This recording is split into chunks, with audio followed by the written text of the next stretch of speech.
63세 주부 이선옥은 외동딸 서윤을 교통사고로 잃은 후 깊은 상실에 빠져 살고 있었습니다. 사고 당시 딸의 시신은 얼굴을 알아볼 수 없을 만큼 심하게 훼손됐고 병원은 신속한 화장을 권유했습니다. 그렇게 장례를 마친 지 2년이 흐른 어느 날 밤 선옥의 집 초인종이 울렸습니다. 문을 열자 죽은 줄 알았던 딸 서윤이 서 있었습니다. 서윤은 엄마 절대 누구에게도 말하지 마세요. 남편이 절 죽이려 했어요 라고 말합니다. 남편이었던 남궁혁은 겉으로는 성실한 사업가였지만 실은 신분을 바꾼 정과자에다 보험금을 노리고 서윤을 죽이려 한 인물이었습니다. 시신은 바꿔치기 된 것이었고 경찰과 장례식장, 병원 관계자까지 얽힌 정교한 음모가 서서히 드러납니다. 모녀는 진실을 밝히기 위해 세상 속으로 다시 걸어나가고 남궁혁의 이면과 그가 저질러온 끔찍한 과거까지 파헤치기 시작합니다. 이제 이 이야기는 단순한 사연이 아니라 진실과 정의를 향한 복수의 기록이 됩니다. 안녕하세요. 저는 서울 외곽의 한 낡은 주택에서 혼자 살아가는 63세 이선옥입니다. 남편 없이 외동딸 하나를 키우며 평생을 일만 하다 보니 사람들과의 연락도 멀어졌고 요즘은 누가 문을 두드려도 조금은 겁이 납니다. 2년 전 제 인생이 무너졌습니다. 하나뿐인 딸 서윤이가 교통사고로 세상을 떠났거든요. 사고 소식을 듣고 병원으로 달려갔을 때 의사들은 얼굴을 알아볼 수 없을 정도로 훼손됐다고 말했습니다. 사망 확인서에 도장 찍고 화장장으로 향하던 그 길은 지금도 생생하게 떠오릅니다. 그날 이후 저는 달력도 치우고 거울도 가렸습니다. 사람들은 시간이 약이라고 하지만 자식 먼저 보낸 부모에게 시간이란 오히려 더 무거운 족쇄일 뿐이더라고요. 그리고 얼마 전 딸의 이주기를 맞아 조촐한 제사를 지내던 밤이었습니다. 초가 바람에 흔들리는 소리, 창밖에서 들리는 낯선 인기척, 그리고 조용히 울리는 초인종 소리. 문을 열었을 때 저는 제 눈을 의심했습니다. 비에 흠뻑 젖은 모습으로 죽은 줄 알았던 제 딸이 서 있었습니다. 말도 안 되는 일이 벌어진 거죠. 제가 직접 장례를 치르고 유골을 손에 쥐었던 아이가 제 앞에 다시 나타난 겁니다. 엄마, 아무한테도 말하지 마요. 궁혁이가 절 죽이려 했어요. 딸의 입에서 흘러나온 그 말 한마디가 제 모든 감각을 얼어붙게 만들었습니다. 그날 밤 저희 모녀는 밤새도록 불을 켜지 않고 속삭였습니다. 믿을 수 없는 이야기들, 감춰졌던 진실, 그리고 그 모든 일에 얽혀있던 사람들의 정체. 그날부터 제 인생의 두 번째 싸움이 시작됐습니다. 딸 서윤이는 제 전부였습니다. 남편 없이 홀로 아이 하나 키우며 살아온 세월, 그게 쉽진 않았지만 서윤이의 웃음 하나면 하루의 피로가 눈 녹듯 사라졌죠. 고등학생 때부터 아르바이트를 하며 저를 걱정하던 아이인 대학도 장학금으로 다녔고 졸업 후엔 작지만 안정적인 디자인 회사에 취직해 집안에 월세를 보태기도 했습니다. 이웃들은 늘 말했습니다. 따님이 참 야무지네요. 그 말이 그렇게 기뻤던 적은 없었습니다. 저는 그저 이 아이만은 제 삶처럼 고달프지 않았으면 했거든요. 서윤이는 감정 표현이 서툴렀지만 마음이 깊은 아이였습니다. 명절이면 혼자서 전 부치며 제 손을 꼭 잡고 생일이면 꼬깃 탄 봉투에 손편지를 써서 주곤 했죠. 엄마가 있어줘서 내가 이렇게 살아왔어요. 그 한마디가 제 삶을 붙잡아준 밧줄 같은 말이었습니다. 서윤이가 결혼을 한다고 했을 땐 솔직히 걱정도 됐습니다. 3달 만에 결혼을 결정했다는 건 아무리 생각해도 성급해 보였거든요. 하지만 남자 쪽이 듬직하고 배려심 깊어 보인다고 해서 저는 결국 아이의 선택을 존중하기로 했습니다. 혼수며 예단이며 있는 힘껏 도와주었고 결혼식 당일엔 처음으로 고운 한복을 차려입고 딸의 손을 꼭 잡아주었습니다. 결혼 후 처음 몇 달은 행복해 보였습니다. 서윤이는 늘 피곤해 보였지만 저를 걱정시킬까봐 말하지 않았고 저는 굳이 캐묻지 않았습니다. 하지만 어느 날부터 통화가 짧아지기 시작했습니다. 엄마, 나중에 다시 전화할게요. 그 말이 잦아지고 며칠씩 연락이 끊기기도 했습니다. 명절에도 얼굴을 못 봤고 병원에 입원했을 때도 서윤이는 오지 않았습니다. 회사 프로젝트 때문에 너무 바쁘다는 말만 전해졌죠. 그때 저는 단지 딸이 바빠졌구나 하고 넘겼습니다. 그 뒤에 어떤 진실이 숨어 있었는지 그땐 상상조차 하지 못했습니다. 그리고 어느 날 밤 경찰로부터 전화를 받았습니다. 최서윤 씨 어머니 되시죠? 지금 당장 병원으로 오셔야겠습니다. 심장이 얼어붙는다는 말이 그때 처음 실감이 났습니다. 병원에서 마주한 의사는 침착하게 설명했지만 제 귀에는 하나도 들어오지 않았습니다. 차량 화재 사고입니다. 시신은 심하게 훼손됐고 지문으로만 확인 가능했습니다. 딸은 이미 사망한 상태였고 얼굴도 볼 수 없었습니다.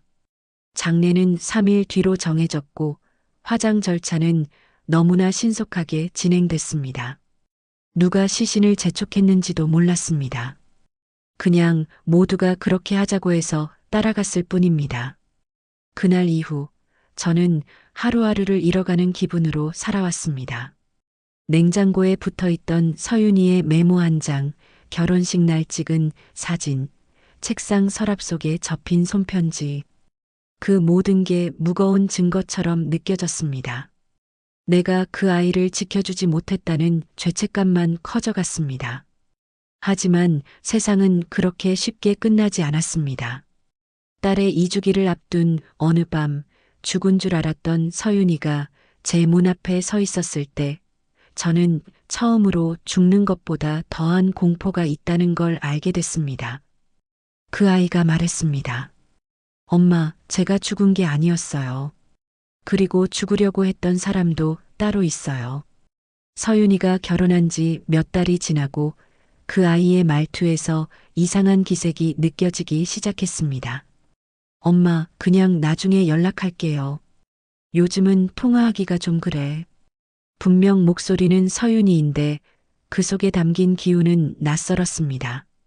이따금 전화를 걸면 통화 중에 갑자기 조용해지거나 누군가 옆에 있는 듯한 느낌이 들곤 했습니다. 엄마, 끊어야 해. 아니야, 아무 일도 없어. 서윤이는 늘 바쁘다며 대화를 피했고 집에 찾아가겠다는 말엔 극도로 민감하게 반응했습니다. 한 번은 용기 내어 갑작스레 그 아이의 아파트 앞으로 찾아간 적이 있었습니다. 인터폰으로 올라가겠다고 했을 때 서윤이는 당황한 목소리로 말했습니다. 엄마, 지금은 안 돼. 나중에 다음에 꼭 보자. 그날 밤 저는 아파트 단지 벤치에 앉아 새벽까지 멍하니 앉아 있었습니다. 딸아이가 스스로 거리를 두고 있다는 생각에 이상하게 속이 서늘해졌습니다. 그리고 어느 날 서윤이에게서 전화가 왔습니다. 엄마, 혹시 내가 회사 그만둔 얘기했었나? 그 질문은 마치 확인하듯 묻는 말이었습니다. 왜? 무슨 일인데? 그냥 요즘 몸이 안 좋아서 그만뒀어. 그 말에 석연찮은 느낌이 들었지만 저는 괜히 또 걱정할까봐 묻지 않았습니다. 며칠 뒤 서윤이가 쓰던 회사 메일로 보낸 편지가 반송돼 돌아왔습니다. 확인해 보니 그 아이는 이미 3개월 전 퇴사한 상태였습니다. 그런데 정작 서윤은 회사와 여전히 일하고 있는 척 행동했습니다. 그 아이가 뭔가를 숨기고 있다는 생각이 점점 뚜렷해졌습니다. 통제는 점점 심해졌습니다. 딸은 마트에서 장을 보러 가는 것도 허락을 받아야 했고 영수증을 꼭 제출해야 했습니다. 남편이 퇴근하기 전에 반드시 집에 있어야 했고, 전화도 정해진 시간 외에는 할 수 없었습니다. 처음엔 그냥 배려심 많은 남편이라 여겼던 사람이 점차 감시자처럼 느껴졌습니다. 서윤이가 그런 생활에 길들여져 있다는 사실이 더 무서웠습니다. 엄마, 그냥 요즘 남편이 좀 예민해서 그래. 나중에 괜찮아질 거야. 그렇게 말하는 아이의 목소리는 익숙하면서도 낯설었습니다. 마치 누군가에게 배운 문장을 그대로 따라하는 사람처럼 감정이 느껴지지 않았습니다. 결정적인 사건은 명절 하루 전날 벌어졌습니다. 제가 반찬을 좀 싸서 보내겠다고 하자 서유는 단호하게 거절했습니다.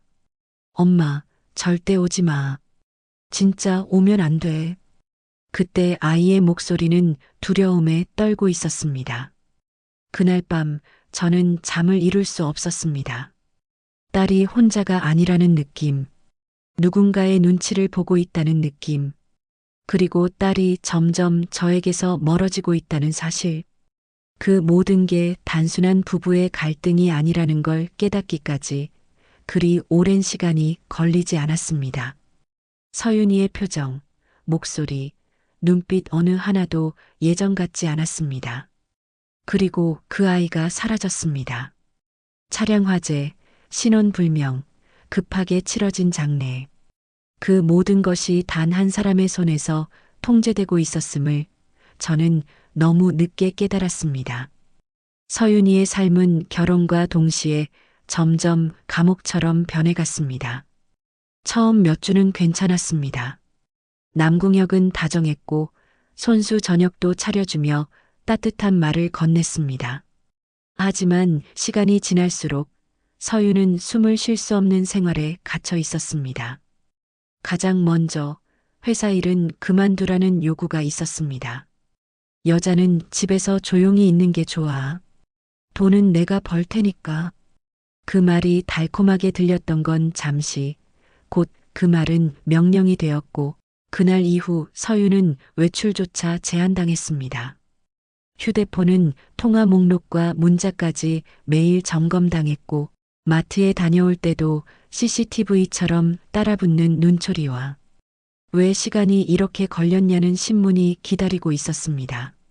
한 번은 영수증에 아이스크림 하나가 찍혀 있다고, 이걸 사러 나간 거냐, 다른 데 들른 거냐며 몇 시간을 따졌습니다. 더 무서운 건 민철은 밖에선 전혀 다른 사람이라는 점이었습니다. 직장 동료, 지인, 심지어 교회 사람들까지도 그 사람은 너무 자상한 남편이에요라고 말했습니다. 서윤은 그 가면 뒤에 숨어 있는 얼굴을 누구에게도 말할 수 없었습니다. 어느 날 밤 궁혁이 저녁상을 차려주었습니다. 서윤은 이상하게 불안했습니다. 밥을 다 먹고 물을 마시는 순간 혀가 저릿해지고 눈앞이 뿌옇게 흐려졌습니다. 눈을 떴을 땐 어두운 공간, 창문도 시계도 바깥 소리도 들리지 않는 지하실이었습니다. 차가운 콘크리트 벽, 쇠로 잠긴 문, 모서리엔 작은 매트 하나와 더러운 물통, 그리고 버려진 플라스틱 컵 몇 개뿐이었습니다. 문이 열렸고 궁혁이 들어왔습니다. 이제 조용히 좀 살자, 서윤아. 그 말은 달콤한 속삭임이 아니라 전율이 이는 선고처럼 들렸습니다. 서윤이 무슨 일이냐고 묻자 궁혁은 웃으며 말했습니다. 내가 죽어야 내가 제대로 살 수 있어. 넌 그냥 사라지면 돼. 그의 말투는 냉정했고 눈빛은 인간이 아닌 짐승 같았습니다. 그날부터 서윤은 매일 생존을 위해 싸워야 했습니다. 먹을 것을 얻기 위해 굴욕을 견뎠고 화장실조차 허락받아야 했으며 밤마다 들려오는 궁혁의 발걸음 소리에 몸을 웅크렸습니다. 하루는 궁혁이 술에 취한 채 지하실로 내려왔습니다. 손엔 주사기와 갈색 약병이 들려 있었고 그는 웃으며 말했습니다. 이걸 맞으면 아주 편하게 잘 수 있어. 이제 다 끝나가는 거야. 그 순간 서유는 본능적으로 느꼈습니다. 이제 정말 죽는구나. 그리고 반드시 살아서 나가야 한다고. 그날 밤 서유는 지하실 세면대 아래에서 녹슨 철조각 하나를 찾아냈습니다. 궁역이 다시 들어왔을 때 그녀는 온 힘을 다해 그의 다리를 찔렀고 비명을 지르는 궁역을 밀쳐내며 창문처럼 보였던 작은 환기구를 향해 몸을 날렸습니다. 깨진 유리 조각에 살이 찢기고 어깨가 걸렸지만 그녀는 피투성이가 된 채 어둠 속으로 달렸습니다. 뒤도 돌아보지 않고 신발도 없이 헐떡이며 살아야 한다는 그 마음 하나로 밤거리를 내달렸습니다. 그리고 며칠 뒤 서유는 편의점 앞 TV 속 뉴스 화면에서 자신의 사망 소식을 보게 됩니다. 화재, 사망, DNA 확인, 슬픔에 빠진 남편의 인터뷰. 궁역은 거기서 가장 슬픈 남편의 얼굴을 하고 있었습니다. 그리고 그 화면을 보는 서유는 눈물 대신 분노로 몸을 떨었습니다. 서윤이를 다시 품에 안은 그날 밤 저는 인생에서 처음으로 눈물 속에서 안도라는 감정을 느꼈습니다. 죽은 줄만 알았던 아이가 살아있다는 사실, 그것만으로도 모든 고통과 외로움이 씻겨 내려가는 듯 했지요. 며칠 동안은 조심스럽게 집안에서만 시간을 보냈습니다. 서유는 외부와의 연락을 철저히 끊고 저는 그저 딸의 존재를 지키는데 집중했습니다. 시간이 멈춘 듯한 며칠, 우리는 말없이 밥을 먹고 서로의 손을 꼭 잡고 잠이 들었습니다. 다시는 떨어지지 않겠다는 약속처럼 말이죠. 그러던 어느 날 서윤이 조용히 입을 열었습니다. 엄마, 나 다시 돌아갈 수는 없어요. 하지만 이대로 숨어 살고 싶지도 않아요. 그 사람, 궁역은 지금도 엄마 곁을 맴돌고 있을 거예요. 내가 살아있다는 걸 알게 되면 분명히. 그 말에 저는 다시 현실로 끌려 나왔습니다. 평온은 잠시였고 우리가 처한 상황은 아직 끝나지 않았던 겁니다. 우리는 하나씩 점검해 보기로 했습니다. 딸이 사망한 것으로 처리됐던 그날의 병원 기록부터 보험 관련 문서까지 모든 것을 다시 들여다보기 시작했습니다.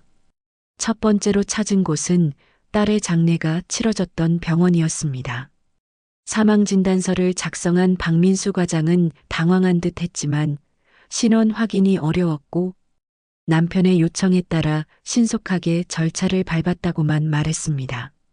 서류에는 전신 화상, 간이 DNA 검사 일치, 시신 훼손 심함 같은 말만 덜렁 적혀 있었고 제 이름이 적힌 동의란은 복사본으로 처리되어 있었습니다. 그날 아무도 저한테 신원 확인을 요구하지 않았어요. 어떻게 그런 일이 가능하죠? 엄마인데도 확인도 못하고 화장을 하다니. 직원의 입에서 결정적인 말이 나왔습니다. 그때 남편분이랑 박 과장님이 예전부터 잘 아는 사이시라면서요. 가족이 충격받을까봐 대신 서류를 처리하겠다고 직접 요청하셨어요. 그 말을 들은 순간 저는 등줄기를 타고 흐르는 한기가 느껴졌습니다. 이건 단순한 사고가 아니었습니다. 모든 것이 계획된 것이었어요. 다음으로 우리는 보험사를 찾았습니다. 서윤 명의로 된 생명보험이 결혼 2달 만에 가입됐고 수익자는 전부 궁역. 보험금은 5억 2천만 원이었으며 사망진단서가 접수된 지 불과 나흘 만에 궁역의 계좌로 보험금이 전액 입금됐다는 사실이 확인됐습니다.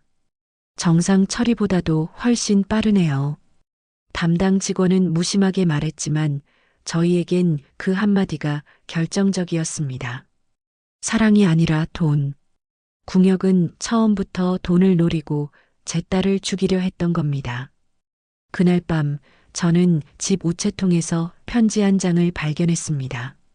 아무런 발신인도 봉투도 없이 종이 한 장만이 접힌 채 들어 있었습니다.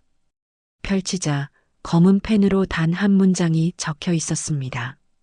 지켜보고 있다.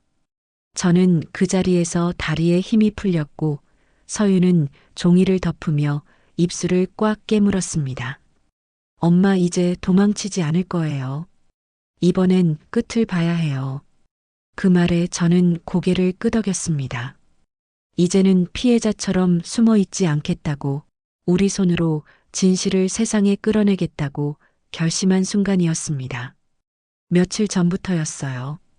늦은 밤이면 창문 너머 어딘가에서 인기척이 느껴졌습니다.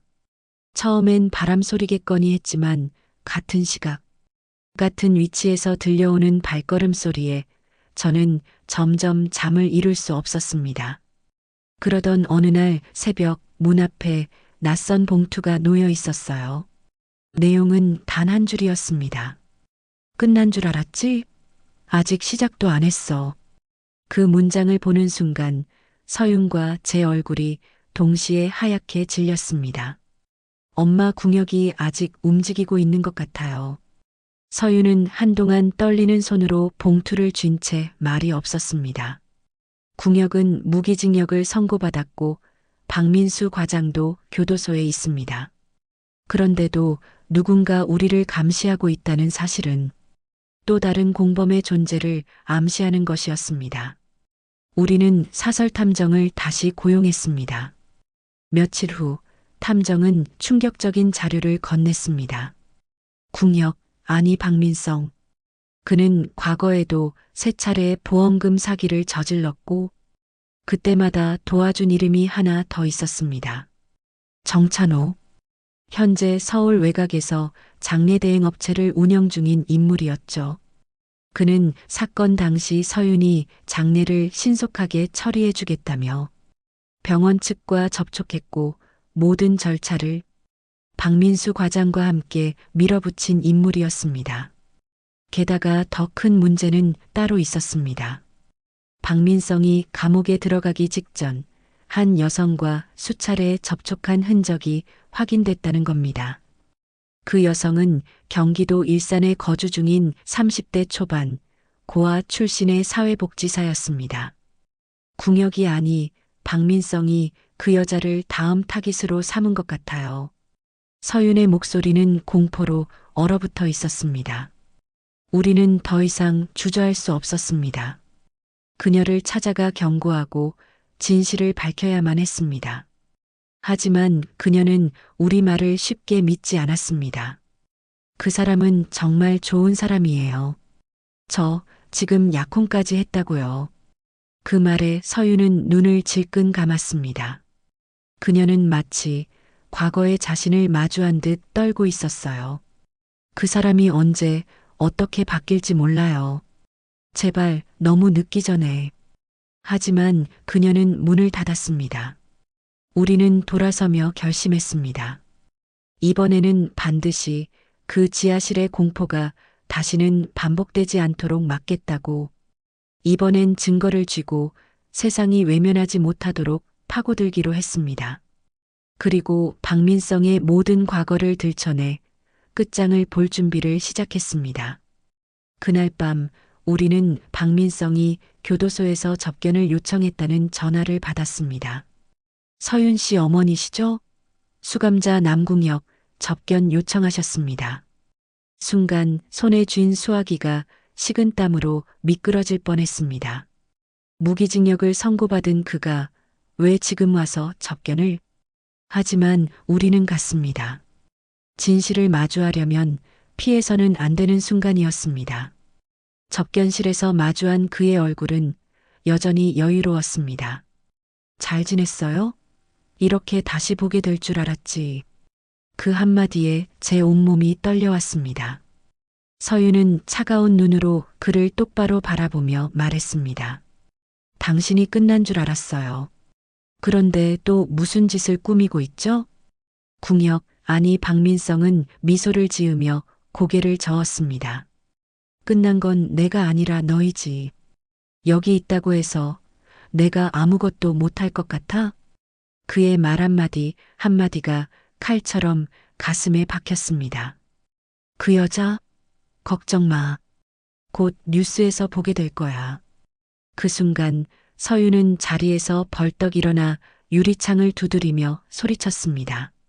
당장 조사하세요. 저 사람 또 죽이려 해요. 들었죠? 다 들었잖아요. 그러나 교도관은 무표정한 얼굴로 그녀를 진정시키기만 할 뿐이었습니다. 접견 중 큰 소리 내지 마세요. 규정 위반입니다. 우리는 다시 무력함에 빠졌습니다. 그의 입에서 분명한 살해 예고가 나왔는데도 아무도 움직이지 않았습니다. 며칠 뒤 경기도 일산에서 한 여성의 실종 신고가 접수됐습니다. 사진 속 인물은 우리가 찾아가 경고했던 그 사회복지사였습니다. 그 순간 서윤의 손에서 컵이 떨어졌고 바닥에 부딪혀 산산조각 났습니다. 엄마, 그 사람 또 시작했어요. 우리는 더 이상 기다릴 수 없었습니다. 다시 탐정을 불러 궁역이 남긴 흔적을 추적하기 시작했습니다. 그리고 그날 밤 교도소 외부와 연결된 불법 통화 내역이 발견됐습니다. 녹음 파일 속 그의 목소리는 분명했습니다. 이번엔 조금 조심해야 해. 저 여자 쉽게 안 넘어가.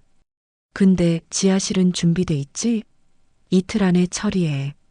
돈은 계좌로 보내뒀어. 그 순간 우리는 확신했습니다. 박민성은 감옥에 있어도 여전히 누군가를 조종하고 있었고 또 다른 여성이 지하실 어딘가에 갇혀 있다는 사실을요. 그날 새벽 우리는 다시 경찰서를 찾았습니다. 녹음 파일과 접견 내용, 실종된 여성의 신상까지 모두 담은 자료를 제출했지만 경찰의 반응은 여전히 미온적이었습니다. 수감자가 교도소 밖으로 지시를 내렸다는 명확한 증거가 부족합니다. 확실한 물증 없이는 수색영장을 청구하기 어렵습니다. 분노가 머리끝까지 치밀어 올랐습니다. 서윤은 자리에서 일어나 책상을 내리치듯 말했습니다. 그 여자가 죽은 뒤에 움직이겠다는 거예요? 엄마, 이러다 또 당해요. 그녀의 울음 섞인 목소리가 사무실에 울려 퍼졌습니다. 그 순간 한 형사가 조용히 우리를 부르더니 메모 하나를 건넸습니다. 비공식입니다. 여기 가보세요. 그 여자가 마지막으로 목격된 곳입니다. 메모에는 외딴 창고 주소가 적혀 있었습니다. 우리는 바로 그곳으로 향했습니다. 그곳은 한창 허물어져가는 공장 부지였고 입구는 잠겨 있었습니다. 하지만 서윤은 주저하지 않고 뒷문을 돌아가 작은 틈으로 몸을 밀어 넣었습니다. 안은 어두컴컴했고 곰팡내가 진동했어요. 그런데 바로 그때 희미한 신음소리가 들려왔습니다. 누구세요? 우리는 소리를 따라 한 창고 문을 열었고 그 안에 실종된 여성이 있었습니다. 그녀는 쇠사슬에 묶인 채 탈진한 상태였지만 살아 있었습니다. 서윤은 울먹이며 그녀를 끌어안았고 저는 휴대전화로 바로 구조를 요청했습니다. 구조대가 도착하고 경찰이 출동했을 때 우리는 모든 것을 말했습니다. 박민성이 여전히 밖과 연결되어 있고 공범이 존재하며 아직도 누군가 위험하다고. 이번엔 경찰도 움직였습니다. 녹음 파일, 실종자의 진술, 장소 일치까지 겹치며 수사에 탄력이 붙었고 곧이어 놀라운 사실이 밝혀졌습니다.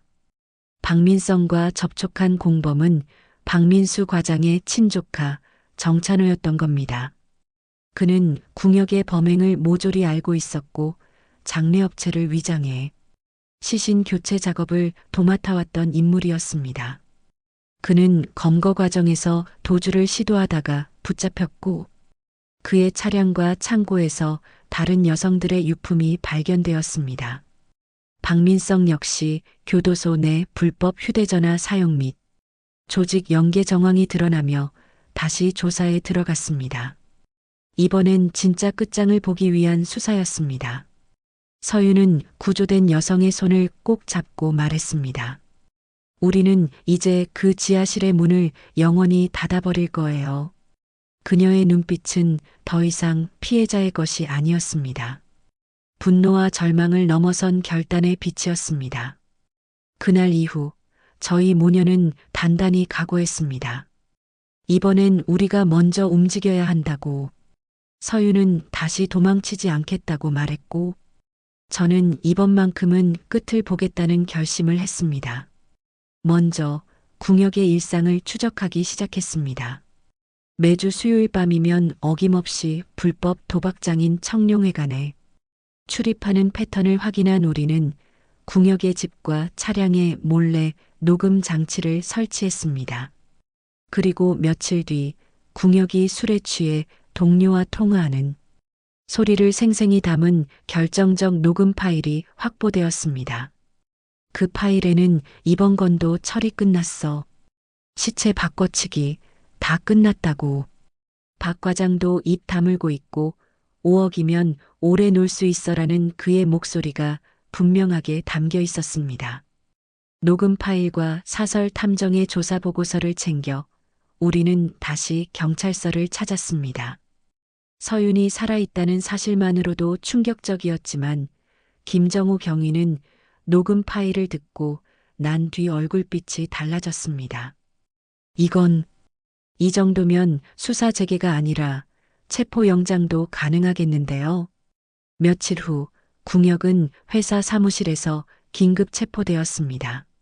처음엔 잡아떼던 그는 서윤이 경찰 앞에 나타난 순간 완전히 무너졌습니다. 너 어떻게 살아있었어? 그 말이 그의 입에서 마지막으로 나온 자존심이었습니다. 같은 날 병원의 박민수 과장도 체포되었고 수사 결과 이들이 함께 공모에 저지른 보험 사기와 시신 바꿔치기 범행이 5건이나 더 밝혀졌습니다.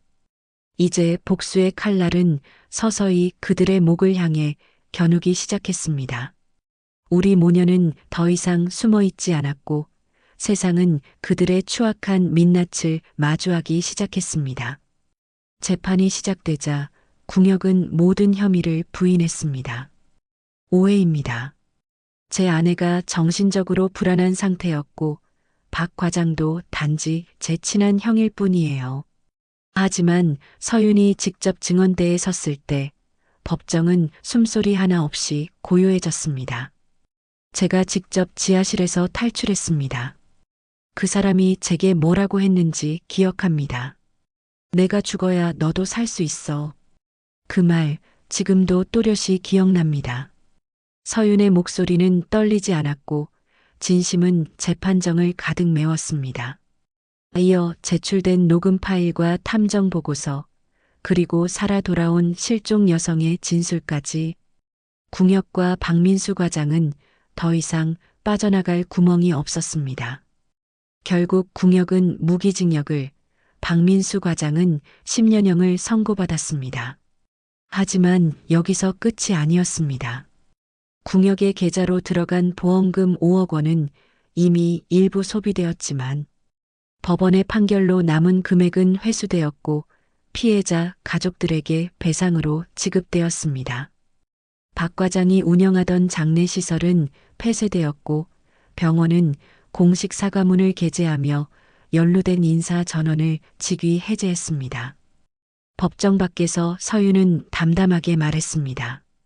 돈을 돌려받는 게 목적이 아니었어요. 우리가 그리고 피해자들이 목숨을 걸고 살아있다는 걸 증명하고 싶었어요. 그녀의 눈동자는 더 이상 두려움이 아닌 살아남은 자의 강함으로 빛나고 있었습니다. 궁역이 다시 교도소로 이송되는 날 그를 바라보는 제 마음에는 분노 대신 고요한 평온이 자리 잡고 있었습니다. 당신이 빼앗은 생명들, 이제 그 무게를 평생 짊어지고 살아가요. 이제야 정말 우리 모녀의 시간이 돌아온 듯 했습니다. 재판이 끝난 지 6개월 후 저희 모녀는 서울 외곽의 조용한 마을로 이사했습니다. 이름도 바꿨어요. 서윤을 지안이라는 새 이름으로, 저는 박정숙이라는 이름으로 다시 태어났습니다. 낯선 동네, 낯선 이름이었지만 오히려 마음이 편안했습니다. 아무도 우리를 알지 못한다는 사실이 작은 평화를 가져다 주었습니다. 서유는 여전히 악몽을 꾸곤 했습니다. 창문 없는 지하실, 주사기, 갈색병, 그 끔찍한 기억들은 쉽게 사라지지 않았습니다. 하지만 매주 함께 정신과 치료를 받고 매일 새벽 함께 산책을 나가며 우리는 조금씩 삶의 균형을 되찾아갔습니다. 저는 텃밭을 일구고 서유는 마을 사람들과 꽃을 가꾸며 소소한 기쁨을 찾기 시작했죠. 1년 후 우리는 작은 꽃집을 열었습니다. 이름은 두 번째 봄. 꽃집 한편에는 화재에서 억울하게 희생된 박은정 씨를 위한 작은 재단을 마련했고 매일 아침 꽃 한 송이를 바치며 감사와 기억을 전했습니다. 꽃을 고르는 손님들과 나누는 짧은 대화 속에서 서유는 어느새 예전의 따뜻한 미소를 되찾아가고 있었습니다. 어느 봄날 아침 그녀가 제게 말했습니다. 엄마, 이제야 진짜 살아있다는 게 느껴져요. 그 말에 저는 고개를 끄덕이며 말했습니다. 그래. 이제는 우리가 우리를 지켜야 해. 비록 트라우마는 완전히 사라지지 않았지만 이제는 그것을 이겨낼 힘이 생겼습니다. 누군가의 아내가 아니고 누군가의 피해자가 아닌 온전히 자신의 이름으로 살아가는 딸을 보며 저는 다시 한번 삶을 믿게 되었습니다. 두 번째 봄, 새로운 시작을 응원합니다. 꽃집 문 앞에 걸린 팻말처럼 우리도 또 다른 시작을 응원하며 오늘을 살아갑니다. 이 이야기를 보시는 분들께 부탁드립니다. 혹시 지금 홀로 감당하기 어려운 고통 속에 계시다면 절대 혼자 견디지 마세요. 누군가는 반드시 당신 편에 서줄 겁니다. 그리고 무엇보다 당신의 진실은 반드시 누군가의 눈에 닿게 될 겁니다. 여러분의 경험이나 느낀 점 댓글로 함께 나눠주시면 더 많은 이들에게 힘이 될 거예요. 지금 이 순간도 누군가는 그 봄을 기다리고 있을 테니까요.